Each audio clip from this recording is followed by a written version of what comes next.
In digital Marathi, जनतेच्या हक्काचं व्यासपीठ। उल्हासनगर विठ्ठलवाडी पोलीस ठाण्याच्या हद्दीत सराईत गुंडांच्या हल्ल्यात रणजित गायकवाड हे गंभीर जखमी झाल्याची धक्कादायक घटना घडली आहे।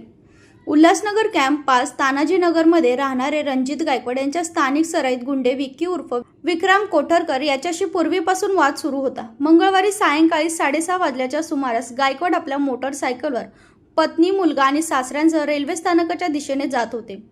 गायकवाड घरातून निघाल्यापासून विक्की कोठनकर त्याचा माग काढत असल्याची माहिती त्याच्या कुटुंबियांनी दिली। संभाजी चौकाजवळ 5 दुकान परिसरात कोठनकरने गायकवाड याला गाठून धारदार शस्त्राने प्राणघात हल्ला केला। या हल्ल्यात त्याच्या डोक्याला गंभीर दुखापत झाली आहे। जखमी गायकवाड याला तत्काळ मध्यवर्ती रुग्णालयात दाखल करण्यात आले, मात्र प्रकृती चिंताजनक असल्याने त्याला खासगी रुग्णालयात हलविण्यात आले आहे। घटनेची माहिती मिळताच सहाय्यक पोलीस आयुक्त अमोल कोळी, विठ्ठलवाडी पोलीस ठाण्याचे वरिष्ठ पोलीस निरीक्षक अशोक कोळी आणि पोलीस निरीक्षक चंद्रहार गोडसे यांनी पथकासह घटनास्थळी धाव घेतली। पोलीस या प्रकरणाचा तपास करत असून विठ्ठलवाडी पोलीस ठाण्यात गुन्हा दाखल करण्याची प्रक्रिया सुरू आहे।